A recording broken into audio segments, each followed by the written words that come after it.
appreciate the attention. I know it's been a long day. This is my first opportunity to present at this event in front of, I think, most of this crowd. My name is Ross. I'm the Vice President of Automotive with Podium. We're going to talk AI. It's a topic that's been covered a couple times already. But what I want to focus on today are just some very real applications, practical applications, because in reality, there are certain things that AI is quite good at today, and there's certain things it's not quite ready for the main stage for. So I think this, interestingly, appears to be a fairly divisive topic of how the degree in which people want to embrace AI. We're going to just talk through some really practical ways you guys can leverage this, primarily to drive efficiency. So like, why should you care? Because this is a tool that, if adopted in the right way, can help you save time, increase productivity, of course, and then I think along the way actually inspire some creativity. This is an opportunity for us to all learn and get a little bit better and embrace a new technology, and again, take some very practical steps in how you actually get there. So for those that aren't familiar with Podium, just very quickly, we work with about 6,000 rooftops today. We've been around for about 10 years. Some folks know us as a reviews or generation platform, which is really where we got started about 10 years ago. We are likely, your web chat tool. We help dealers with text marketing and bulk messaging. So there's a whole lot of components to our platform, and dealers adopt Podium in a variety of ways.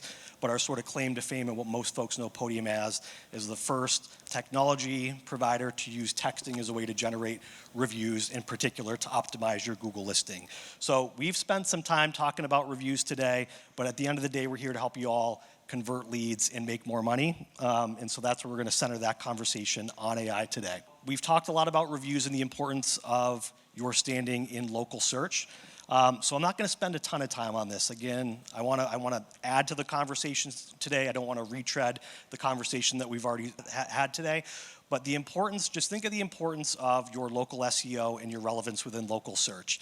These are buyers with a really high intent, right? So those folks who are looking for best oil change near me, best Toyota dealership near me.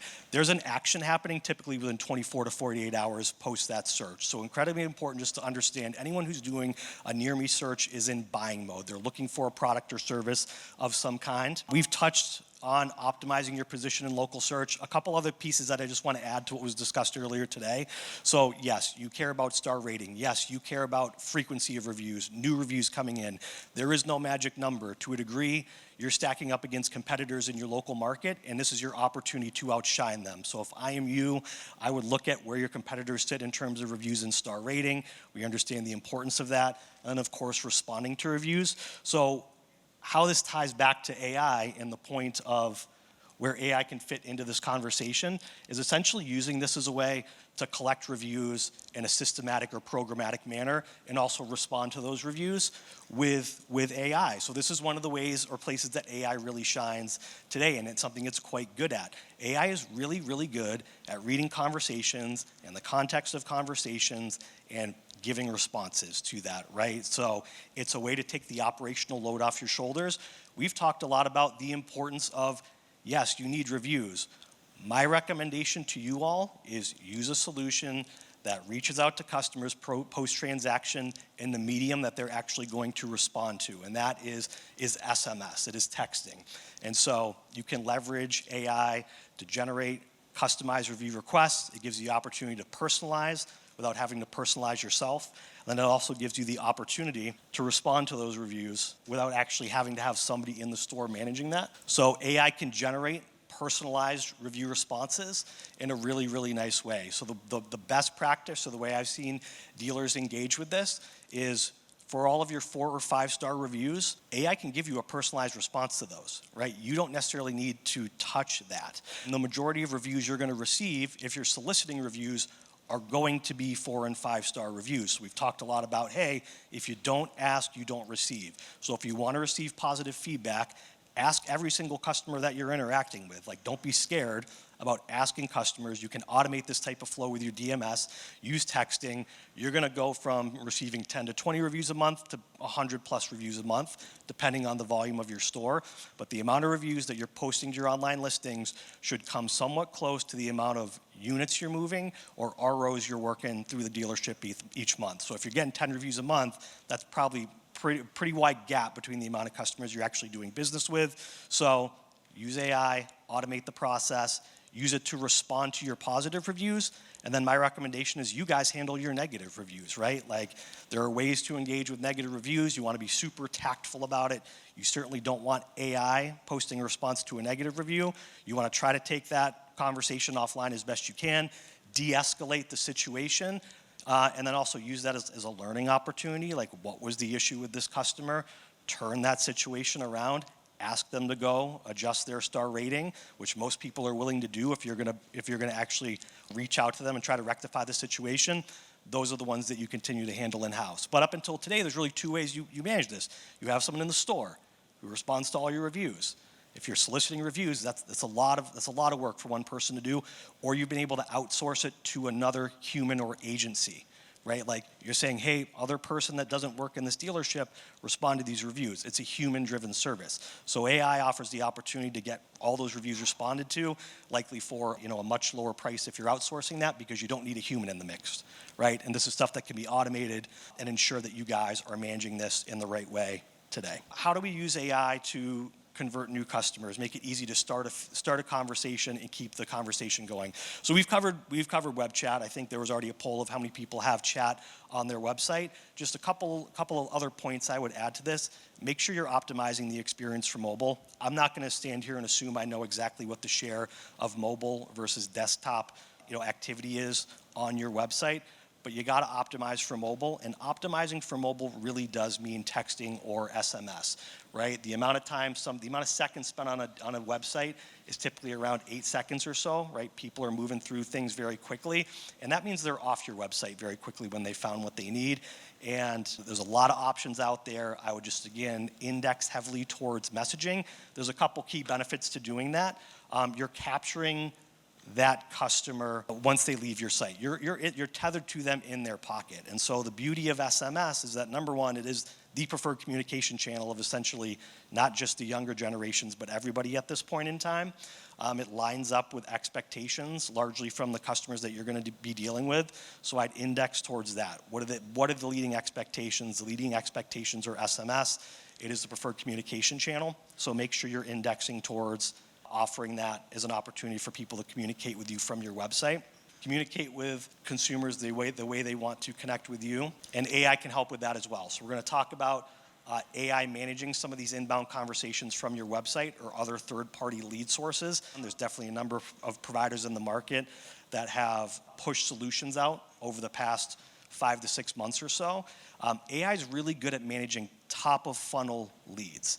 AI is not built today, nor should you guys have any confidence in like, there's no expectation it's going to sell a car for you, right? So set that one aside.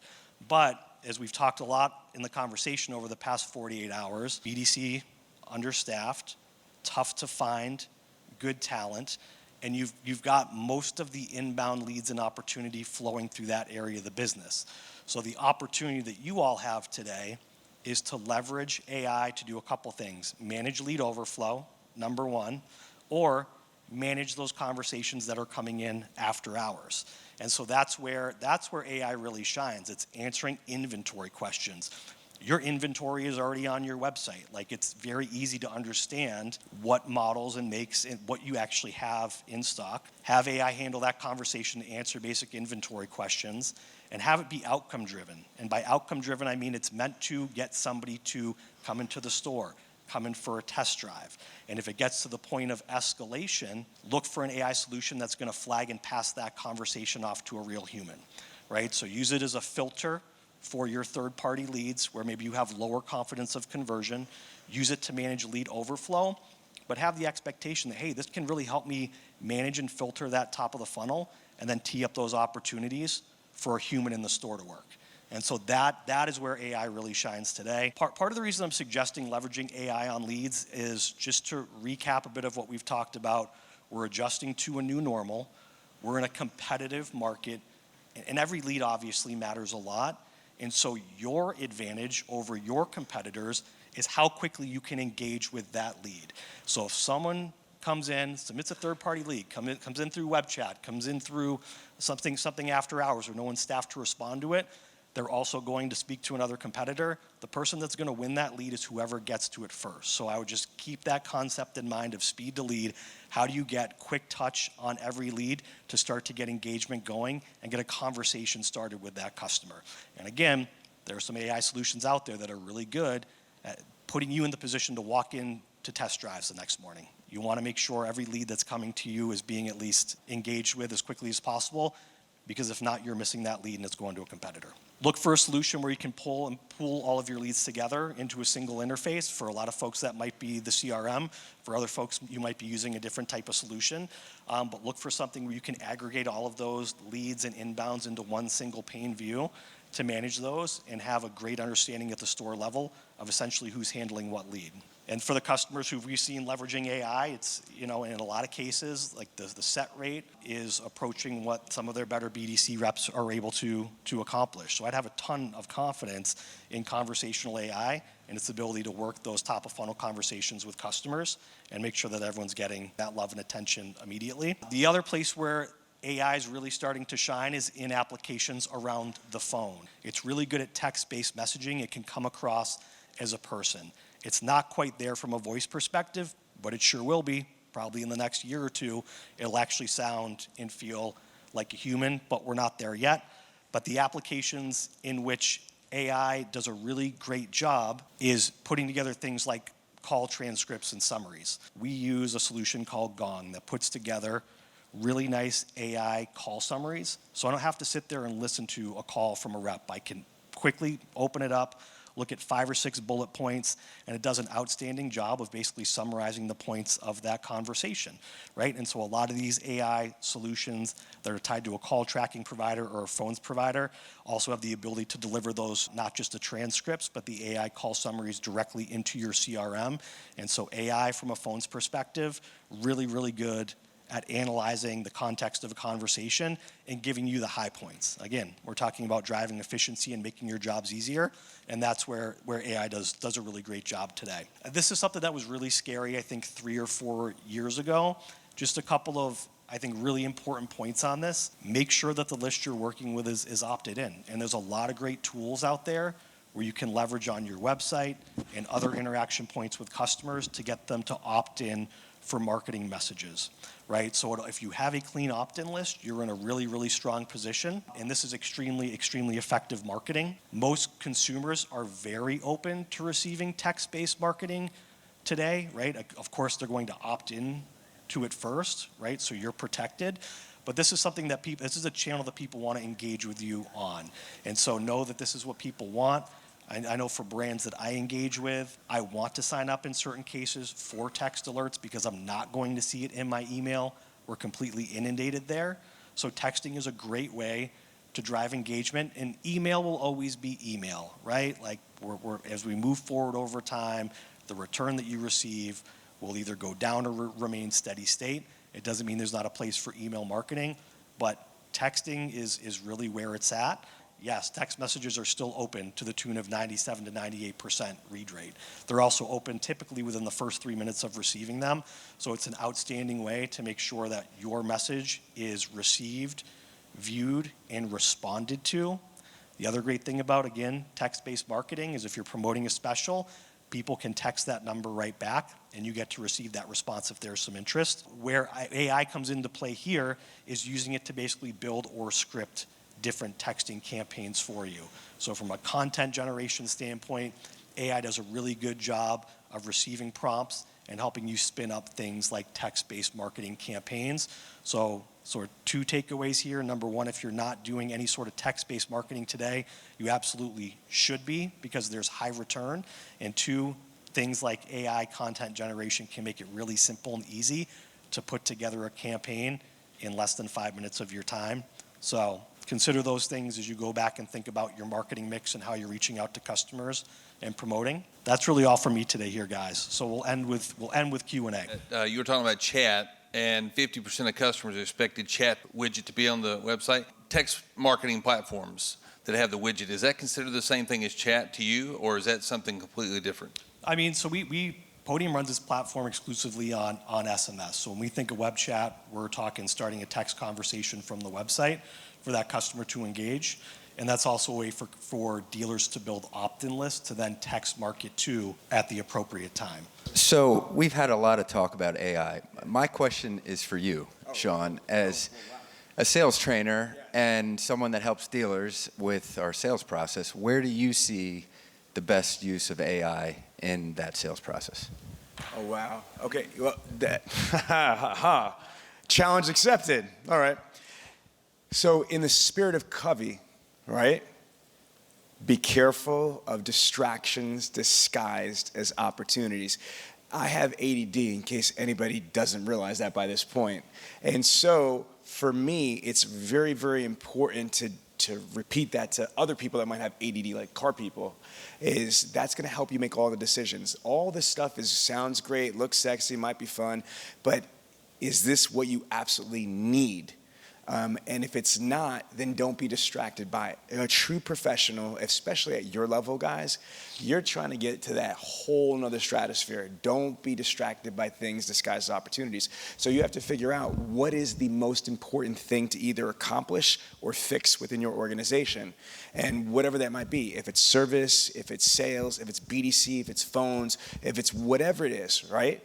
Then, if I isolated that, then if there's an AI part of that, then I go down that rabbit trail. But I'm not gonna get all excited about something and then it's not the most productive for my business. Does that make sense?